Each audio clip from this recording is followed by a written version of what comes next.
see better, then it has to be a little more careful about the walls behind. But guys, we've made it inside. Probably had to get here real early, but you know what? I think it's worth it. It's July 2nd. It's Independence Day. And you know what? We've made some modifications to this building since 1776. We've got air conditioning. So guys, the way this is going to work, well, we have about 15 or so minutes together. And I'm going to see these two groups. And friends, there is no quiz at the end. If you want to exit at any point, that's fine. But I just ask you, do not wander around the building alone. But this building, people come here because the documents that were signed across the hallway, the Declaration and the Constitution. But this building, it is over 290 years old. So it comes the story of this place, documents, as the tip of the iceberg. So of course, don't panic. We're going to talk about the Declaration, the Constitution. But I also want to share some of the history that happens after the 18th century, because that just adds on to the significance of this place. But building itself, guys like Ben Franklin, they called it the Pennsylvania State House. So this building, when it was constructed, it was the home of the British government in Pennsylvania. So it began construction in 1732, and the building has held up very well. Works on the outside, woodwork on the inside. Most of it is brick. So Independence Hall, it has lived many lives. And with all that is seen in mind, it's held up very well.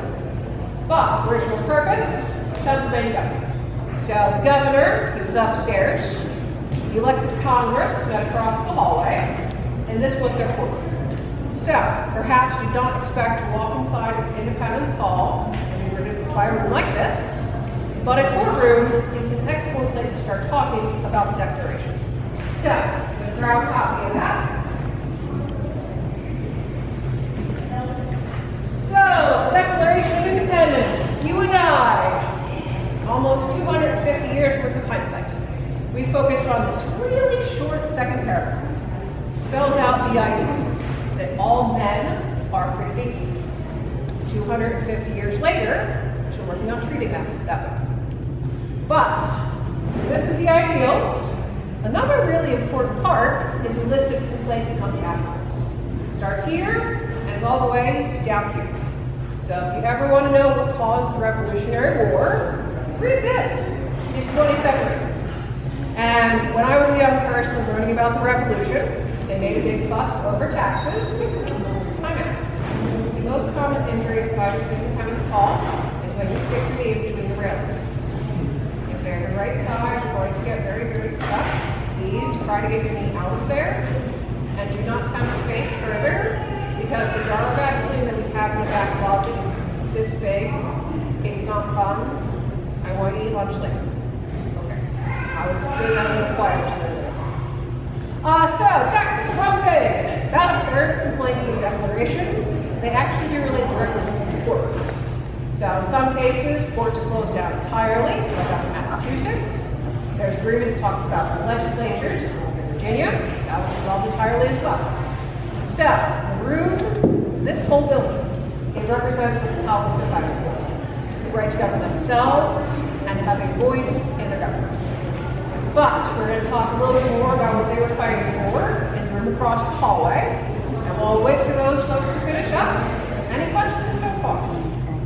What's that? The question was about this. So, this is a reproduction, that's why I'm touching it. Have you ever heard the expression standing trial? In the 18th century, they didn't. So, this is where the accused person stood for their trial, and despite the appearance, back in the 1700s, just like today, this person was presumed innocent until they proved guilty.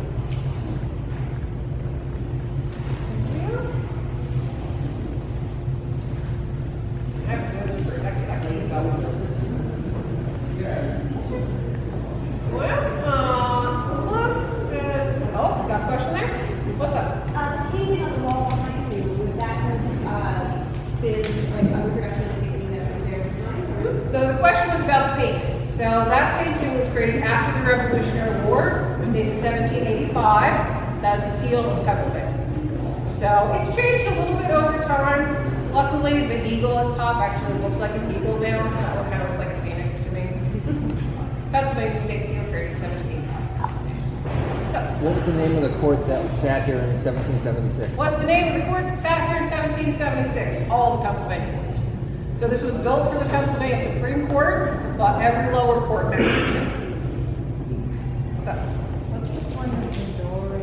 What's the point of the door? Okay, so the judges, they would enter through that door. Is anything missing over there? And door handle? Yeah, it's not a door. So style boggles me now and boggles me then. So this is called Georgian architecture. The style, everything had to be balanced. So because there was a door on that side, it made it look like there was a door. But that's a very ball line. That's how the judge would. Yep. Yep. Okay, guys, looks like we're good to go. Let's turn around and check out these seven. Okay, so folks, we have made it to the assembly room.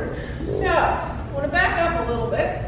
Try to imagine ourselves in this room in June of 1776. Because again, we've got a lot of hindsight. But June 7th is the first time independence was formally debated by the Congress in this room. And by that point, there had been over a decade of issues with the British, different boycotts, petitions, and protests. But June 7th, less than a month before the Declaration was adopted, not all the members of the Congress thought America was ready for that step. Some of these men are saying, whoa, whoa, whoa, you're putting the cart before the horse. America should have a way of governing itself and should have some foreign alliances before we declare independence. So, they end that debate, put together a couple of committees. One group that eventually wrote America's first constitution, and you know the name of that one. Articles of Confederation. Yeah, Articles of Confederation. And they also put together a committee of 5 men to write a declaration in case Congress did vote for independence. So, Thomas Jefferson took the lead on writing the first draft, and while Jefferson was working on the Declaration, he was living in a house which used to stand just a couple of blocks away. Now that house, unfortunately, was demolished in the 1800s to build a bank. And after that, it was a hot dog stand. I don't know, I'm vegetarian. I think that's kind of bonkers. So the National Park Service, we tried to set the record straight, had the home reconstructed for the bicentennial. So you can see that from the outside. But Jefferson, he did write the draft. You gotta think, 55 other men also signed the Declaration. And those men, they make some edits. So, these are replica images. As you can see, a lot of changes made to that draft. Now, some of these changes are minor, come down to capitalization and punctuation. Some of these changes, they are major. In Jefferson's original draft, there was an entire paragraph condemning the slave trade. Now, if you want to try to unpack why Thomas Jefferson, a man who enslaved over 600 people during his lifetime, wrote that paragraph in the first place, why it was ultimately removed, well, yeah, we're doing shorter ones today, so that takes a little longer to unpack. But, as I mentioned, Independence Day, John Adams, he thinks we got it wrong. So he's writing home to his wife, Abigail. He said he was already thinking about Americans in the future. He imagined Americans celebrating July 2nd, because that is the day that Congress voted in favor of the idea of independence, the resolution I talked about in June. Americans celebrate the 4th, because that's when the text of the Declaration was done, when all of those edits were finalized. So that is when the Declaration was printed. That's the one I showed you across the hall. Now, the handwritten copy looms large in our imagination now. It's not the priority in 1776. The purpose of the Declaration was to get people outside of this room to support independence. That is why they printed it the night of July 4th. Handwritten copy lives in the National Archives in Washington, D.C. It looks like this. Finished on the 2nd of August. So that's why most men returned to this room to sign the Declaration. But we've got hats, we've got shirts, we've got banners and bunting. It all says America 250. My question for you folks. Does this document, and 56 signatures on it, make America an independent country? No.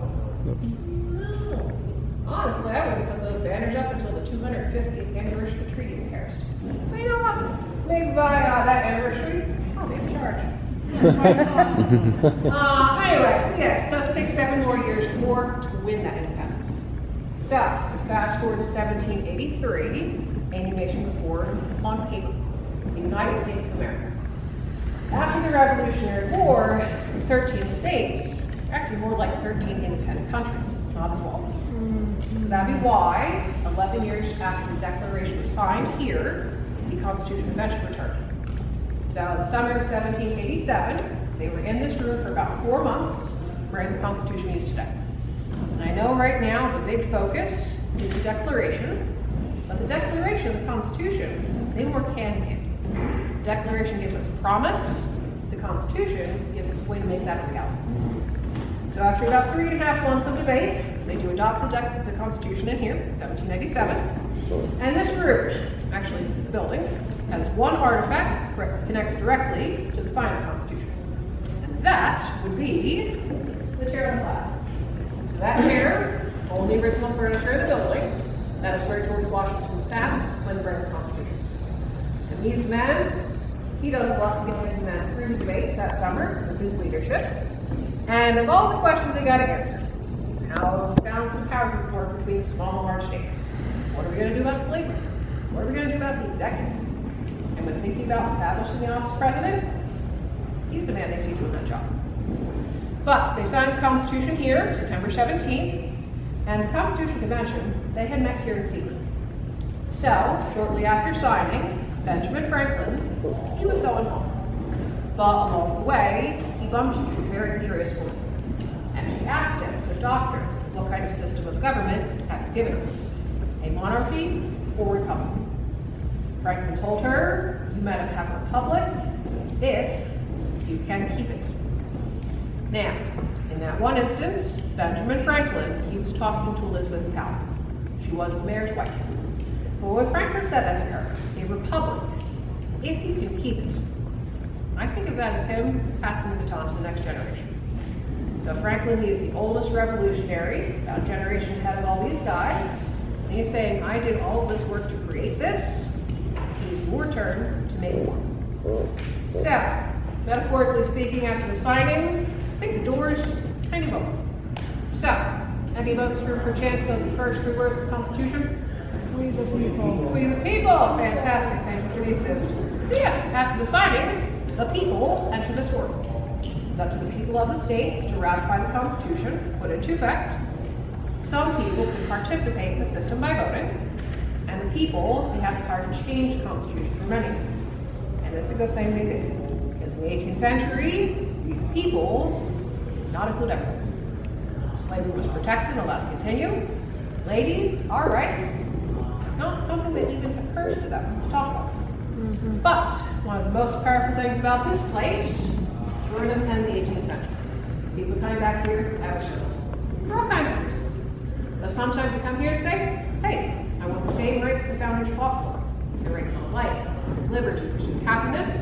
They have a place in that expression in the people. So every generation of Americans, they have returned to this place.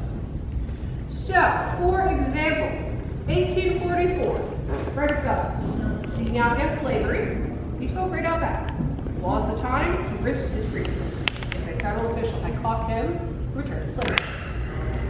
Fast forward, July 4th, 1876. Big old party out back for America's 100th birthday. The party was crashed by this woman, Susan B. Anthony. She wanted to present her Declaration of the Rights of Women. Yes, I appreciate your ladies' answer. I'm all team ladies, you know. Got put us in the secret, right? So, fast forward, 50s and 60s. All kinds of change going on in the country. 1959, had a visit from Dr. King in the early years of his work for civil rights for African Americans. And then a couple of years later, we heard back. So, in 1965, right in the back hallway, there was a civil rights sit-in, a protest.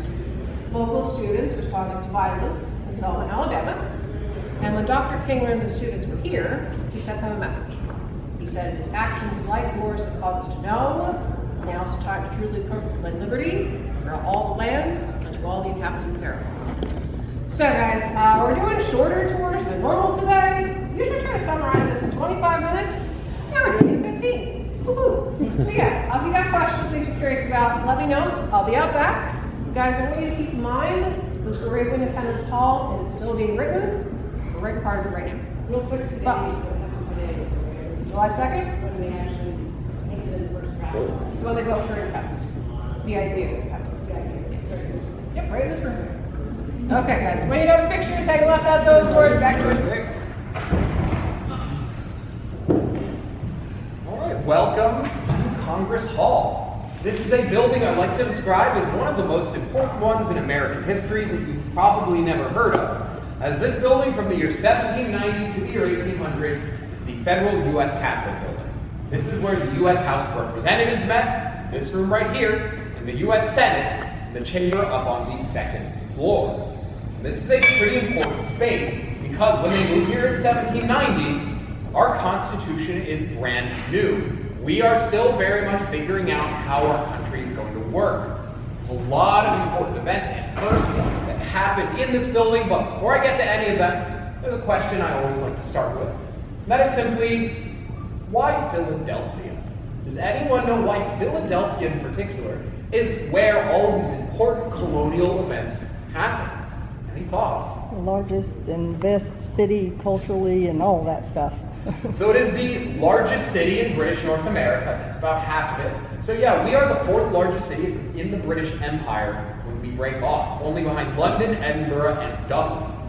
Now, it's not a huge population. We could fit the city's population in our baseball stadium today and still have a couple thousand seats to spare. But in what would become the United States, we will more or less remain the largest urban area until about 1830. There's another reason, too. Anybody know why Philadelphia in particular was chosen? It is centrally located. So, among the original 13 colonies, there are 6 colonies north of Pennsylvania and 6 colonies south. Philadelphia is right in the middle. So for people coming from New Hampshire or Georgia, our northernmost and southernmost colony, we're right in the middle. It makes things easier to get to. Now, the Continental Congress, of course, meets in Philadelphia starting in 1775, and then by 1776, in fact, 250 years ago to this very day, we become independent from Great Britain. Over there in Independence Hall, it actually happens on the 2nd, not on the 4th. So we become independent in that building there. And the Continental Congress will stick in the city of Philadelphia for roughly the next 8 or so years. So, 1783, the war ends. They're still meeting here in Philadelphia. But things have gotten off to a pretty bad start with our new country because our system of government at the time, the Articles of Confederation, do not work. We will see in this period rebellion and uprising. In Massachusetts, we have Shays' Rebellion. Here in Philadelphia, we have the Pennsylvania Mutiny of 1783. Essentially, we don't have the federal government to pay our soldiers from the war. So 400 unpaid veterans march on the city of Philadelphia, demanding compensation. This scares the Continental Congress so badly, they will flee the city and not return for 7 years. Things are bad. It's only in 1787 that we have another meeting, over there again in Independence Hall. And it is there that they will pen our Constitution. In that process, we also determine where our capital city is going to be, because we do not have a capital as a country until 1788. And there's debate about this. Southerners like Thomas Jefferson and James Madison, they want a southern capital city. But Northerners like Alexander Hamilton, they want a northern capital city. And there's going to be a compromise, because we will have a southern capital. But Alexander Hamilton gets a couple prizes. He gets a national bank and the promise that the federal government will absorb all the debt of all of the individual states. We will have the capital be New York for 1.5 years, Philadelphia for 10, and then once DC is hopefully completed, it will move there permanently.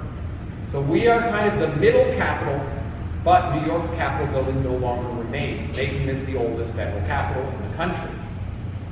As I said, a lot of important stuff is going to happen here. This is where we officially ratify our first constitutional amendments, the Bill of Rights. That begins in New York, but it is finalized here in Philadelphia. It is here that Alexander Hamilton gets his national bank.